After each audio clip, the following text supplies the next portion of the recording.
በዚህኛው ሲዝን ዩናይትድ ወጥነት ጎሎታል ቢባል ምንም ጥያቄ የሌለው ነገር ነው። በካሪክ ስር እንግዲህ ሁለት ትላልቅ ጨዋታዎችን ማሸነፍ ችሏል። ሲቲን በኦልድ ትራፎርድ፣ ኤምሬት ላይ ሄደው ደግሞ አርሰናልን ማሸነፍ ችሏል። አሁን ደግሞ በኦልድ ትራፎርድ ፉልሃምን የምናስተናግድ ይሆናል። የካሪክ ቡድን ወጥ የሆነ ቲም ነው ወይስ አይደለም የሚለውን ነገር የምንለይበት ጨዋታ ይመስለኛል። ሲቲ ላይ የነበረው በላይነት፣ አርሰናል ላይ ሰከናፍ የነበረው የበላይነት እና የጨዋታ አቀራረብ ፉልሃም ላይ ምን አይነት አቀራረብ ይዞ ሊመጣ ይችላል? የካሪክ ቋሚ አሰላለፍስ በፉልሃም ላይ ምን ሊመስል ይችላል? ፓትሪክ ዶርጉ እንደተጎዳ እናውቃለን። ጆሹዋ ዝርክሲ ደግሞ ወደ ትሬኒንግ ተመልሷል። እስኪ ስለ ፉልሃም እና ስለ ዩናይትድ ጨዋታዎች የተወሰነ ሀሳቦችን እናንሳ። ለዚህ ቻናል ግን አዲስ ከሆኑ ሰብስክራይብ ማድረግ እንዳይረሳ። ወደ ቪዲዮ እንሂድ።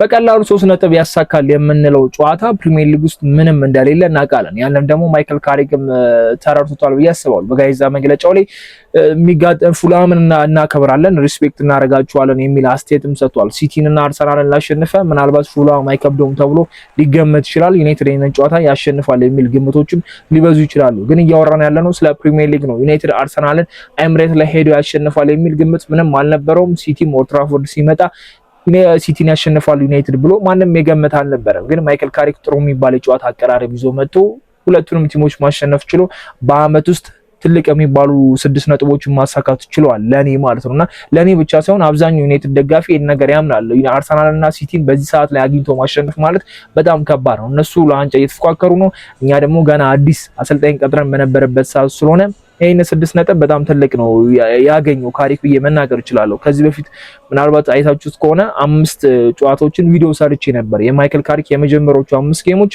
ዩናይትድ በዚህ ሲዝን አንዳቸውንም አላሸነፈም ብዬ ነበር። ሲቲ በኢታድ አሸንፎናል፣ አርሰናል ኦልድ ትራፎርድ መጥቶ አሸንፎናል፣ ከፉልሃም ጋር በፉልሃም ሜዳ ተለያይተናል አቻ፣ ቶተናም እንደዚህ በተመሳሳይ መልኩ አቻ ነው የተለያየ ነው። ዌስትሃም ሜዳችን ላይ መጥቶ አቻ ተለያይቷል እና እነዚህ 5 ጌሞች ነው የነሱ የካሪክ የመጀመሪያ 5 ጌሞች ሆነ የቀረቡትና ሁለቱን በድል ተወጥቷል። ሁለቱ ትልቅ የሚባሉ ነጥብ አያገኝባቸውም ተብሎ የተገመቱ ጨዋታዎች ሁለቱን አግኝቷልና ምናልባት 3ቱን ስንመለከት ማይክል ካሪክ 3ቱ ላይ ፖይንት ያገኛል። እኔም ሳወራ የነበረው ምናልባት ከ6 እና ከ7 እስከ 9 ባሉ መካከል ያለ ፖይንቶች ማግኘት የሚችል ከሆነ ከነዚህ 5 ጌሞች በጣም ትልቅ ነገር ነው ለማይክል ካሪክ ብዬ ነበር። ግን ኦልሞስት አሁን ከ6ቱ ፖይንት 6ቱን ማሳካት ችሏል። ግን አሁንም ቢሆን ትልቅ ስኬት ነው ያሳካውና የፉልሃሙ ጨዋታ ላይ ስንመጣ ግን ዩናይትድ ጥያቄ የሚፈጥርበት ሌላ ነገር ነው። ፉልሃምን ያሸንፋል፣ ካሪክ ወጥ የሆነ ነገር ያሳየናል የሚለው ሳይሆን አላርን ዩናይትድ ቀጣይነት ያለው ቲም ነው ወይ ኮንስታንትሊ በጥሩ መንገድ ይሄዳል አይደል የሚለው ነገር ጥያቄ የሚያስነሳ ነገር ይመስለኛል። ተመሳሳይ ነገር ተፈጽሟል። ሩበን አሞሪም ከዚህ በፊት 3 ተከታታይ ጨዋታዎችን ማሸነፍ ችሎ ከዛ ኖቲንግሃም ጋር ሲደርስ አቻ የተለያየበትን ጨዋታ ማንሳት ይችላል። ከረፍት በኋላ ኦልሞስት ወዲያው 2 ጎሎች ተቆጥሮበት ሁለታቸው የተለያየበትን ጨዋታና ከዛ በፊት 3 የፕሪሚየር ሊግ ጨዋታዎችን ማሸነፍ ችሎ ነበርና አሁን 2 የፕሪሚየር ሊግ ጨዋታዎችን ማሸነፍ ችለናል።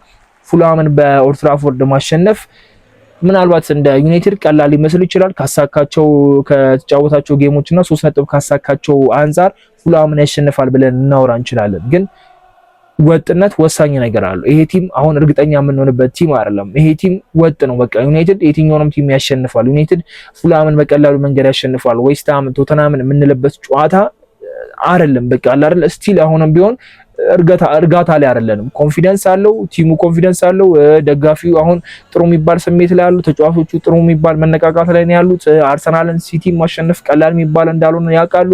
ጭራሽ ደግሞ በሰው ሜዳ ሄደው ያልተሸነፈን ቲም አሸንፈው ነው የመጡት። ያለው ኢንቫይሮንመንት ያለው መንፈስ በጣም ደስ ይላል። ተጫዋቾቹ ስቲል እየተቀላለዱ ነው። ምናልባት ሶሻል ሚዲያ ላይ ሲዘዋወር አይታችሁ ከሆነ ሌኒሮ ቅጣት ተቀጥቶ መጥቶ ነበር። ማይሆን አለባበስ እንዲለብስ ተደርጎ ነበር። ከዛ ሳምንት በፊት ደግሞ አማድ ነበር ያንን አለባበስ እንዲለብስ የተደረገውና ተጫዋቾቹ ጋር ያለው መንፈስ ስናየው በጣም ጥሩ ነው። ሜዳ ላይ ይቀላልዳሉ። ማርቲኔዝ በአርሰናሉ ጨዋታ ላይ እንዴት አማድን ገፍትሮ ሲጥለው ምናምን ያየን ነውና ጥሩ የሚባል መንፈስ እንዳለው ቲሙ ላይ ያስታውቃል። ማይክል ካሪክ በጣም ቀላልና ሲምፕል የሆነ አሰልጣኝ ነው እየሰራ ያለው። ሞር ታይም አይፈጅባቸውም። እያንዳንዱ ተጫዋች በየቦታቸው እንዲጫወቱ እያደረገ ነው። ብዙ አይጨነቁም፣ ብዙ አይስቡም። ታክቲኩ በጣም ቀላል ነገር ነው። ሞር አላረን ሞር የስሜት ጨዋታ ነው የሚጫወቱት እና እሱም የተናገረው ነገር ያ ነው። ትንሽ የታክቲኮች ነገሮች እናወራለን፣ ግን ፊሊንግ ነው ዋናው፣ ስሜቱ ነው።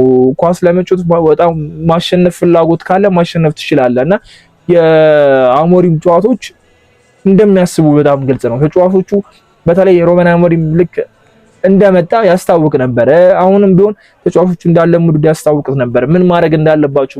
አንዴ ማጥቃት አንዴ መከላከል ሲከላከሉ ያ ነገር ለነሱ በጣም ግራጋቢ ሆኖ ታይቶ ነበር።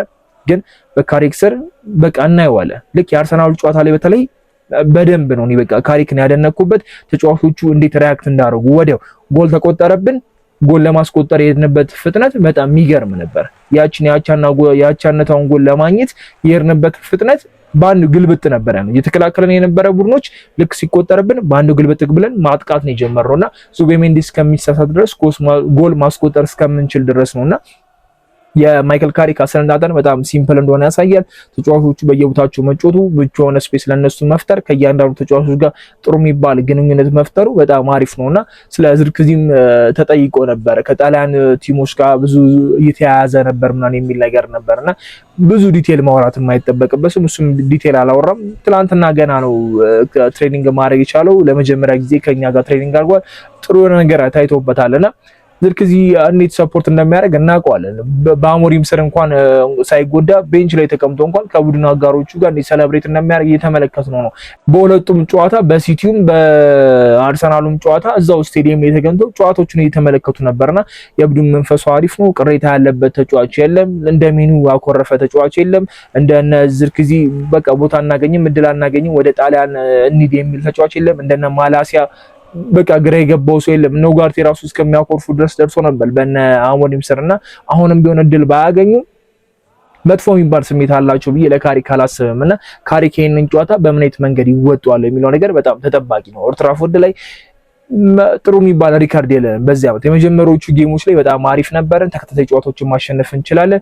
ግን ደግሞ በአንዱ ግልብጥ ብሎ አዌ ማሸነፍ ጀመርን። ከዛ በሜዳችን ደግሞ ከበደን፣ ኦልድ ትራፎርድ ላይ እየከበደን መጣና ያንን ነገር ለመስበር ይሄንን ጨዋታ 3 ነጥብ ማሳካት፣ ይሄንን ጨዋታ በጥሩ መንገድ መጫወት ለካሪክ ትልቅ ነገር ነው ብዬ አስባለሁ። ለዩናይትዶችም ትልቅ ተስፋ ነው የሚሰጠው ብዬ አስባለሁና ወደ ቻምፒየንስ ሊግ ለመመለስ በቃ ማግኘት ከነበረብን 3 ነጥብ ትልቁን 3 ነጥብ አሳክተናል። አርሰናል ላይም ሲቲ ላይም እና ከዚህ በኋላ የምናገኛቸው ቲሞች የዚህን ያህል እና አርሰናልን የነ ሲቲን ያህል የሚከብዱ አይመስለኝም። ለዋንጫ ተፎካካሪ የምናገኝ ቲም አይደለንም እና ማይክል ካሪክ ከዚህ በኋላ ያሉትን ጨዋታዎች ቢያንስ 1 ፖይንት በየጨዋታው ማግኘት ይችላል ብለን የምናወራበት ጨዋታ ነው። ይሸነፋል ብለን የምናወራባቸው ጨዋታዎች ከሲቲና ከአርሰናል ጨዋታ አንፃር የምናነሳው የለምና ፉልሃምን ጨዋታ አይተን ደግሞ የማይክል ካሪክ ቲም ምን አይነት ይመስላል፣ ዩናይትድ ወጥ የሆነ ቲም ለመሆን መንደርደር ላይ ያለ ቲም ነው። 3 የፕሪሚየር ሊግ ጨዋታዎችን ማሸነፍ የሚችል ከሆነ ትልቅ መነቃቃት ነው። ያሉት ጨዋታዎች በጣም እያነሱ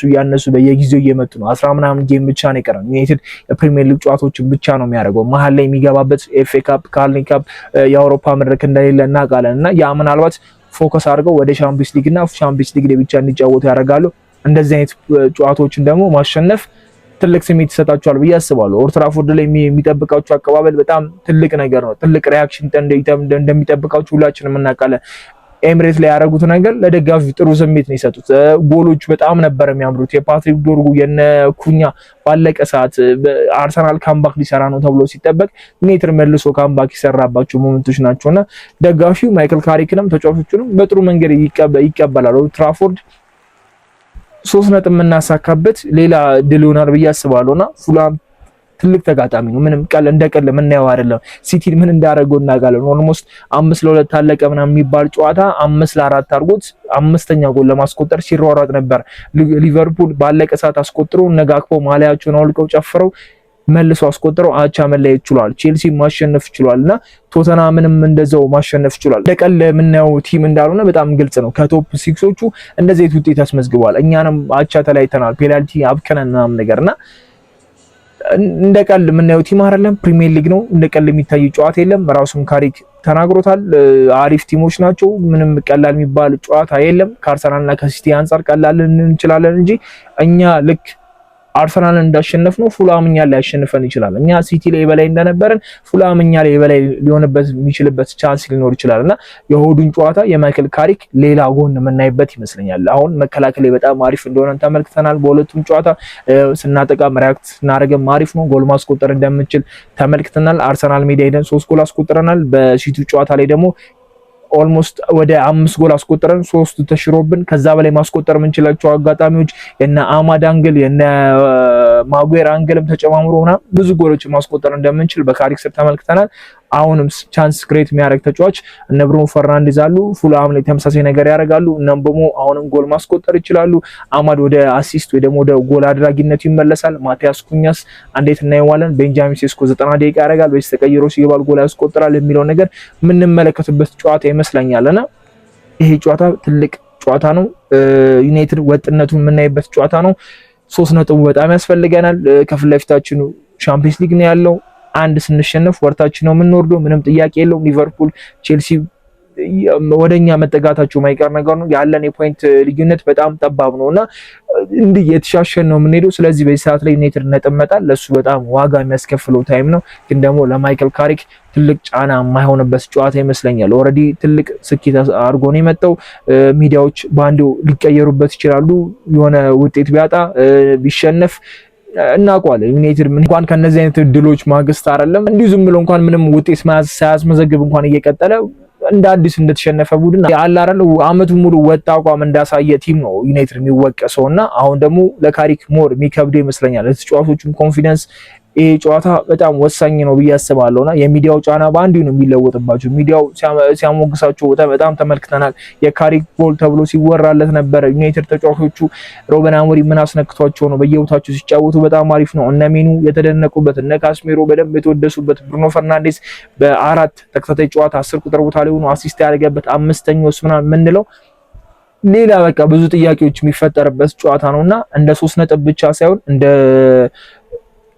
ደጋፊ ኮንፊደንሱን ለመቀጠል እንደ ተጫዋች ኮንፊደንሱን ለመቀጠል ማይክል ካሪክም ማይረበሽበት ጨዋታ ይሆናል ብዬ አስባለሁና የእሁዱን ጨዋታ ኦልሞስት ወደ ምሽት ይጠጋል። 11 ሰዓት አካባቢ ነው ያ ጨዋታ። ከተመለከተም በኋላ ዩናይትድ ወጥ አቋም ነው ዩናይትድ ወይስ ወጥ አቋም አይደለም? ማይክል ካሪክ አሪፍ የሚባል ጨዋታን ይጫወታል ወይስ አይጫወትም? ጀጅ ለማድረግ የምናይበት ጨዋታ ነውና ከዚሁ መልካም እድል እላችኋለሁ። ግምት ካላችሁ ኮሜንት ላይ ማስቀመጥ ትችላላችሁ። የቴሌግራም ቻናላችንን ጆይን ማድረግ እንዳይረሳ። አጫጭርና ፈጣን መረጃዎች እዛ ላይ እያለቀቅን ስለሆነ ቴሌግራማችንን ጆይን ያድርጉ። እስካሁን ድረስ ሰብስክራይብ ሳታደርጉ ደግሞ ካያችሁ ሰብስክራይብ ማድረግ እንዳይረሳ። በሚቀጥለው ቪዲዮ እስከምንገናኝ ይመቻችሁ። ቻው።